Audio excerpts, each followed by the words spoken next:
10 profecit më të tmerrshme të Biblës për vitin 2026. Përshëndetje miq të dashur. Para se të ndiqni këtë video, mos harroni të pëlqeni faqen tonë dhe të shpërndani videot miqve tuaj. Të dashur shikues, sot do të analizojmë ngjarjet globale të vitit 2025 në dritën e profecive biblike.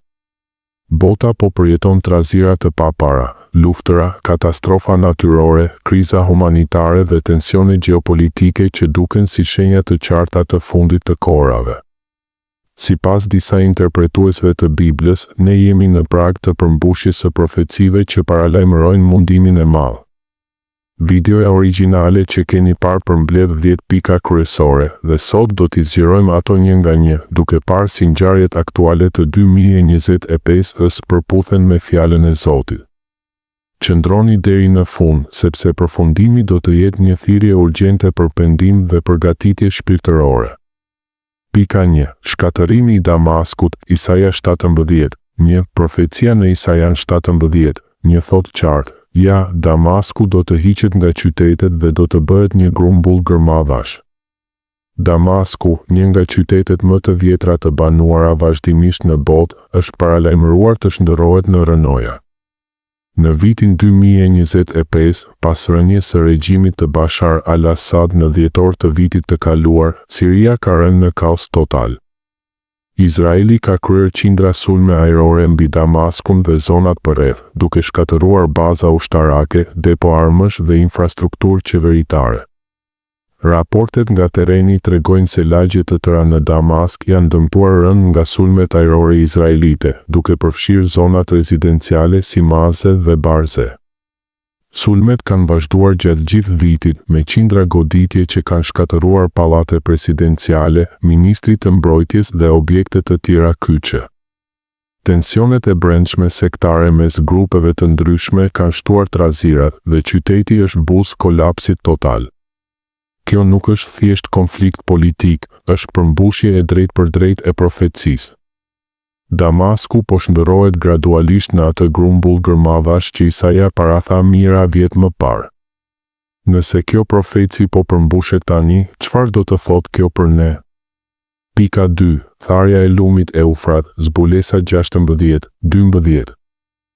Në Zbulesën 16:12 lexojmë: dhe engjëlli i 6 derdhi kupën e tij mbi lumin e madh Eufrat, dhe uji i tij u tha që të përgatitej rruga e mbretërve nga lindja.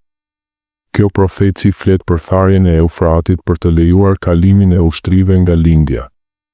Në 2025, lumi Eufrat po thahet me ritëm alarmante për shkak të thatësirës së rëndë, ndryshimeve klimatike dhe digave upstream në Turqi dhe Irak. Nivelet e ujit kanë rënë deri në 27 në disa zona dhe rezervuarët janë në nivele rekord të ulta. Por lidhja me ngjarjet aktuale shkon më tej. Tensionet në detin e Kinës Jugore mes Kinës dhe Filipineve kanë përshkallëzuar dramatisht këtë vit, me përplasje detare, bllokada dhe incidente që kanë lënë peskar të plagosur. Kina, si mbreti i lindjes, po heq barierat gjeopolitike duke sfiduar rendin ndërkombëtar, duke u përgatitur për konflikte më të mëdha. Këto tensione po krijojnë aleanca të reja dhe po hapin rrugë për lëvizje ushtarake nga lindja. Tharja e Eufratit dhe këto zhvillime duken si përgatitje hyjnore për atë që vjen. Pika 3. Jeruzalemi si kupa e dridhjes, Zakaria 12:2-3. Zakaria 12:2-3 thot: ja, unë do ta bëj Jeruzalemin një kupë dridhjeje për të gjithë popujt përreth dhe të gjitha kombet e tokës do të mblidhen kundër tij. Në 2025, konflikti në Gaza vazhdon pavarësisht se asefirei të brisht të nënshkruar në tetor, me sulme sporadike dhe bllokada që pengojnë ndihmat humanitare. Presioni ndërkombëtar mbi Izraelin është i papar, vende aleate kanë pezulluar eksporte armësh dhe organizata ndërkombëtare akuzojnë për shkelje të së drejtës humanitare. Jeruzalemi është bërë vërtet barë për të gjitha kombet, çdo vendim lidhur me të shkakton dridhje globale. Kjo profeci po përmbushet para syve tanë. Pika 4. Luftëra dhe thashe theme për luftëra, Mateu 24:6-7. Jezusi tha në Mateu 24:6-7: do të dëgjoni luftëra dhe thashe theme luftërash komb kundër kombi.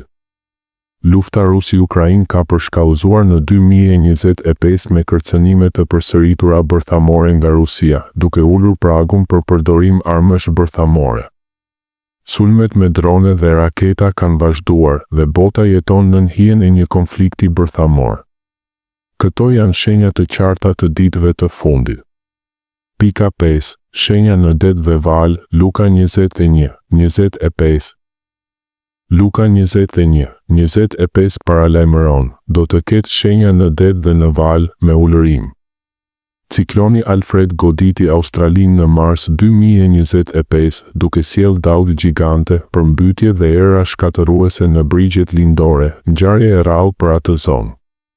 Këto stuje ekstreme janë dëshmi e ulërimës së detit që Jezusi paratha. Pika 6. Zjarri nga qielli, zbulesa 8:7. Zbulesa 8:7 flet për breshër dhe zjarr që bien mbi tokë.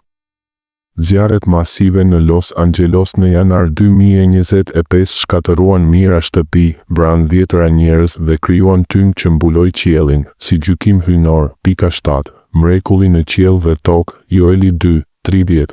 Rreth 3 minuta, Joeli 2:30, do të tregoj mrekullin në qiell dhe në tokë, gjak, zjarr dhe shtylla tymi.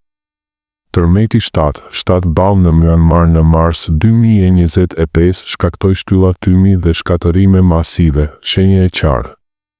Pika 8. Vdekja e moralit, 2 Timoteut 3:1-3. 2 Timoteut 3:1-3 paralajmëron njerëz të pangjeshur brutal. Mizorit në luftën civile të Myanmarit në 2025 me vrasje masive dhe shkelje të drejtave tregojnë rënien morale të njerëzimit. Pika 9. Kali i zi Uris, zbulesa 6:5-6. Zbulesa 6:5-6 flet për urinë ku çmimet rriten enormisht. Kriza në Sudan në 2025 ka konfirmuar zibuke në disa zona, me çmime gruri që janë dyfishuar, kali i zi po galopon. Pika 10. Konflikti Izrael-Hezbollah, Ezekieli 38. Ezekieli 38 paralajmëron betejën e Gogut dhe Magogut me Iranin si aleat. Konfliktet Izrael-Hezbollah në 2025 me sulme të vazhdueshme pavarësisht se asefirejit dhe përfshirje iraniane janë hapa të parë drejt kësaj betejë. Përfundim të dashur, miq, këto 10 pika tregojnë se 2025 ka qenë vit i përmbushjes së profecive. Teoria e 6.000 vjetëve nga Adami arrin kulmin rreth vitit 2025 dhe 2026, dhe pas tij vjen mundimi i madh 70 vjeçar para mbretërisë së Krishtit. Bota po hyn në kaos global. Thirrja ime për ju është: pendohuni sot, besoni në Jezu Krishtin si shpëtimtarin tuaj personal dhe përgatituni shpirtërisht për 2026. Mos prisni, koha është e shkurtër. Zoti ju bekoft.